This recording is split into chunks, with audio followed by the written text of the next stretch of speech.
விஜய் ஜெயிப்பாரா, விஜய் தனியா நின்று அவரோட விஜய் நிற்கிறாரான்னு பார்ப்போம். இது கேட்டால் அடுத்து ஒரு கொஸ்டின் மார்க் வந்துடும். ஸோ விஜயோட அமைப்பை பொறுத்த வரைக்கும் 3 விடயங்களில் கவனமாக இருக்கணும். நிறைய ஏமாற்றங்களையும் நிறைய துரோகங்களையும் சந்திக்க வேண்டியிருக்கும். விஜய் கோட்டையை பிடிப்பாரா அப்படின்ற ஒரு கொஸ்டின்.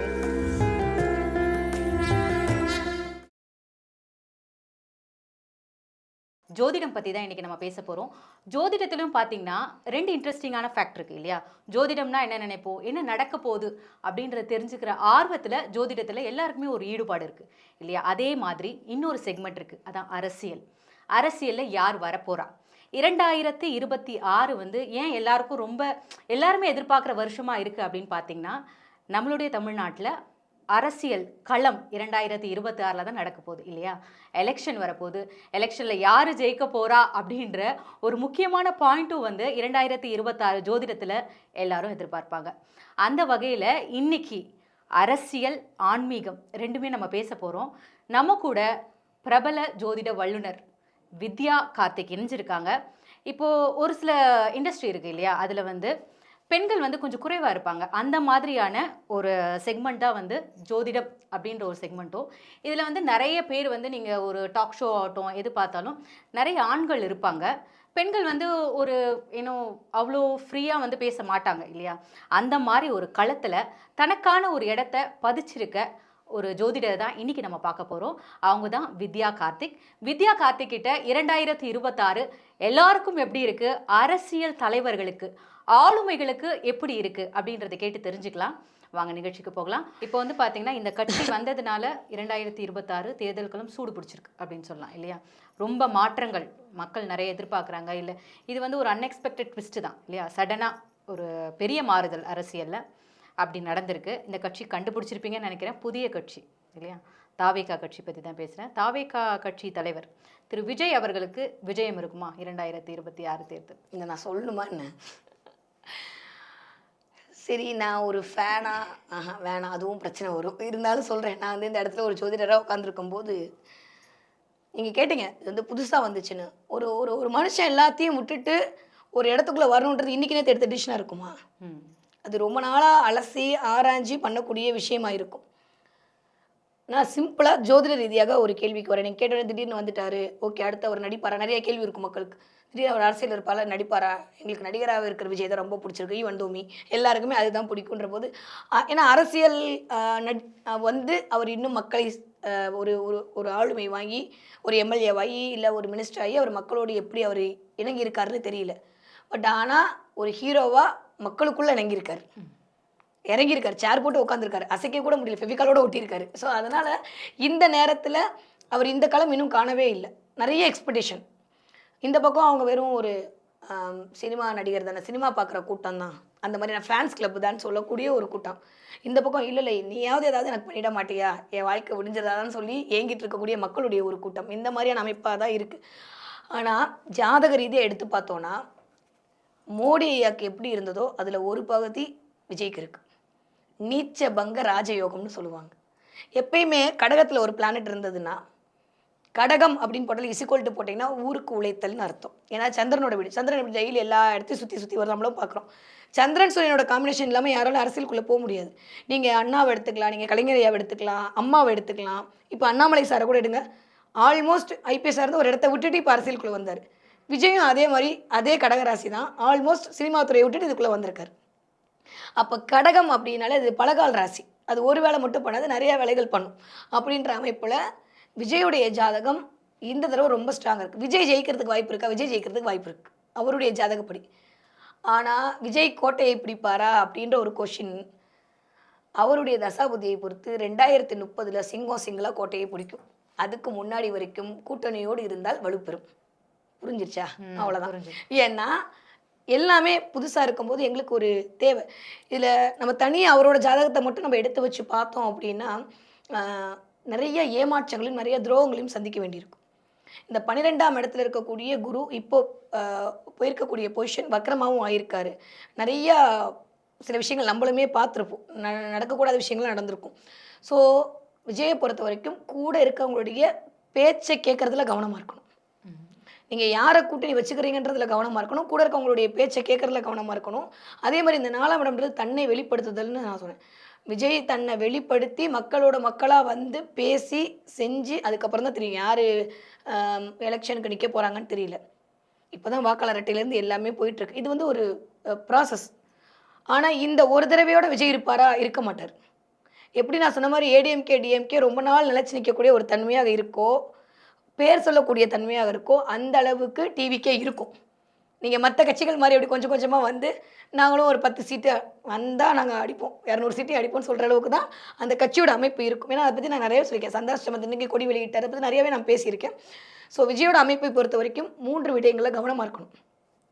கூட்டணி கட்சிகளில் கவனமாக இருக்கணும், கூட இருக்கிறவங்கள கவனமாக இருக்கணும். பிப்ரவரிக்குள்ளே கூட இருக்கிறவங்க மூலமாக ஒரு பிரச்சனை வந்து போகலாம், கூட இருக்கிறவங்கள்ட்ட தான் கவனமாக இருக்கணும். அதில் மட்டும் கவனமாக இருந்துட்டால் போதும். யாரோட இருக்காங்கன்றதை பொறுத்து தான் இந்த தடவை டிவிக்கே இடம் பிடிக்கும். தனியாக இருக்கும்போது டிவிக்கே இடம் பிடிக்குமா அப்படின்னா கிரக அடிப்படையில் எனக்கு தெரிந்து கம்மி தான். கூட்டணி சேர்ந்தாங்க அப்படின்ற பட்சத்தில் 7ஆம் இடம் இறங்கி இயங்குகிற பட்சத்தில் 30 சீட்டுக்கு மேலே பிடிக்கிறதுக்கான வாய்ப்புகளை உருவாக்கி கொடுக்கும். தனிப்பட்ட முறையில் விஜய் அவர்களுக்கு ஜனவரி மாதம் பிப்ரவரி மாதம்லாம் தாண்டி மார்ச்சுக்கு அப்புறம் ஒரு சூப்பரான ஒரு டைம் பீரியட் கிரியேட் ஆகுது. ஏன்னா ஆல்மோஸ்ட் சூரியனுடைய பொசிஷன் புதனும் வந்து அங்கே உட்காரக்கூடிய தன்மை இதெல்லாம் பார்க்கும்போது அவருக்கு நல்ல டைம் ஸ்டார்ட் ஆகுது. ஆஃப்டர் ஏப்ரலுக்கு மேலே சூப்பராக வந்து அவருடைய அமைப்பு இருக்கும். எதிர்பார்க்காத அளவுக்கு ஒரு ஸ்பீட்னஸ் கொடுக்கும்.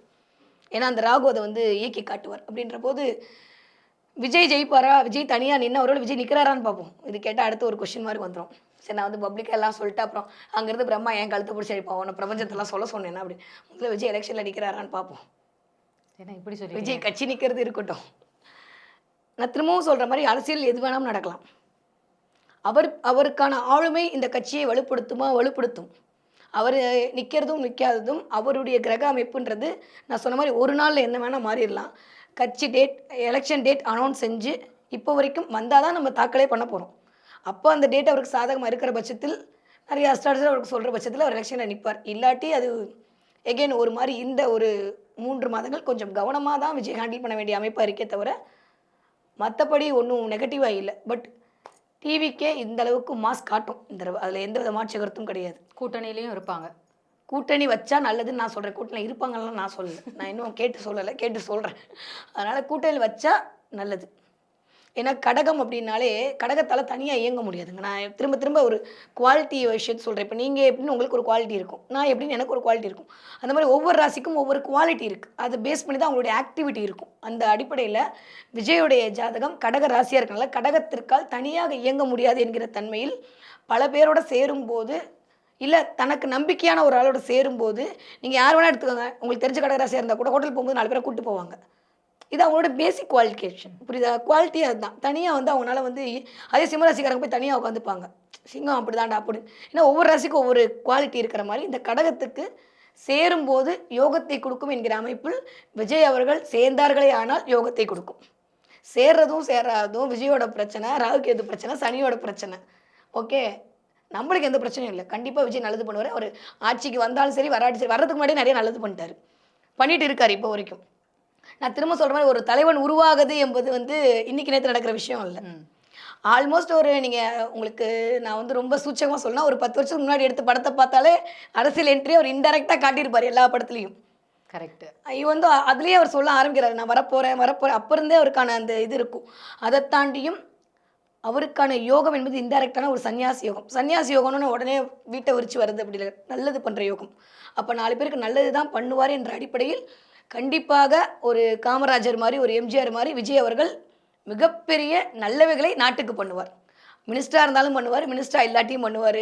ஏன்னா அவருக்கு அதெல்லாம் தேவையில்லை. இவ்வளோ பெரிய பிரச்சனை சந்திச்ச ஒன்று மனுஷன் இனிமேல் வந்துட்டு நீ பதவி கொடுத்தா தான் பண்ணுவேன் அவசியம். இவ்வளோ பேர் தள்ளுறாங்க, இவ்வளோ பேர் முட்டி மோதுறாங்க. சரி உங்கள் நாடே வேணான்ற மாதிரி நித்யானந்த பேர் மலேசியாவில் போய் ரிலீஸ் பண்ணுறோம், அங்கே போனாலும் எங்களுக்கு இதில் அவ்வளோ ஒரு வரவேற்பு இருக்குன்ற போது ஆல்மோஸ்ட் இந்த வசீகரம் இல்லாட்டி மக்களை கவர முடியாதுங்க. இவர் வந்து பட ரீதியாக ப்ரூவ் பண்ணி காட்டிட்டார். அதுக்குமே அவர் ரொம்ப நிறைய போராடினார்.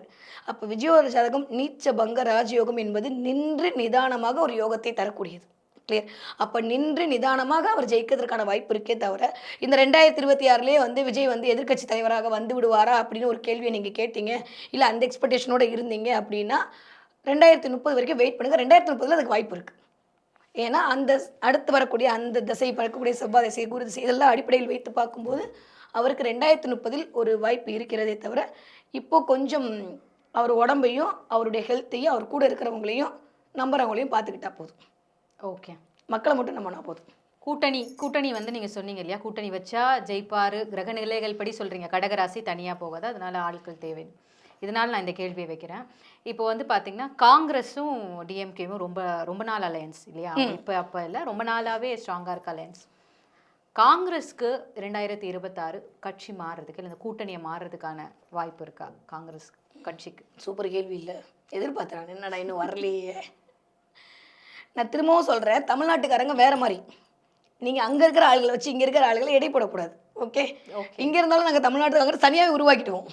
தமிழ்நாட்டு மக்களுக்கு தேவை எங்கள் உணர்வுகளோடு மதிக்கக்கூடிய ஒரு தன்மை தானே தவிர வேறு எதுவுமே இல்லை. அங்கே மேலே இருக்கிறவங்க ஏதாவது ஒன்று பேசுனாங்கன்றதுக்காண்டி இங்கே இருக்கக்கூடிய தமிழ்நாடு பிரிவுபடுமானா பிரிவுபடாது.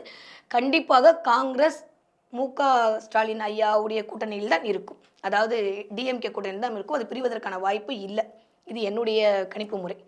அது பிரிஞ்சு நீங்கள் இன்னொரு இப்போ நேற்று வரைக்கும் பிரிஞ்சிச்சுன்னு கூட சொல்லிட்டாங்க. எனக்குலாம் ட்ரோல் பண்ணும்போது தான் போயிட்டாங்க, அவங்களோட சேர்ந்துட்டாங்க.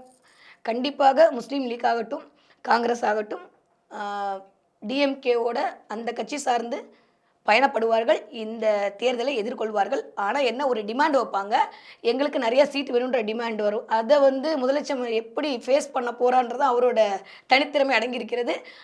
அதுக்கு பிளான் போடக்கூடிய அண்ணாவோட தனித்திறமை அடங்கியிருக்கிறது. அவ்வளோதான். நான் உங்களுக்கு புரிஞ்சிருக்கும்னு நினைக்கிறேன். ஏன்னா இந்த தடவை கொஞ்சம் எங்களுக்கான இடங்கள் நிறையா வேணுன்ற மாதிரியான கேள்வி காங்கிரஸ் தரப்பிலிருந்து வரலாம். அது ஒருவேளை பேச்சுவார்த்தை இல்லாத பட்சத்தில் எகெயின் பேக் இருக்கிறதுக்கான, ஆனால் எனக்கு தெரிஞ்சு பேக் இருக்கிறதுக்கு வாய்ப்பு இல்லை. கூட்டணி பிரியாது. காங்கிரஸ் கூட்டணியும் இந்த கூட்டணியும் ஒன்றாக தரப்பு பிரியறதுக்கான வாய்ப்பு இப்போதைக்கு இல்லை, இந்த தேர்தலையும் இல்லை. எப்போதைக்கு இல்லைன்னு சொல்லி நான் ஏன் மாட்டிக்குவேன், இந்த தேர்தலில் இல்லை. ஓகே, மிக்க நன்றி திரு வித்யா கார்த்திக் அவர்கள். தம்பி தமிழ் மீடியா, மேகசின், டிஜிட்டல்னு 3 பரிமாணத்தில் வருது. எல்லாரும் தொடர்ந்து உங்கள் ஆதரவை பதிவு செய்யுங்க.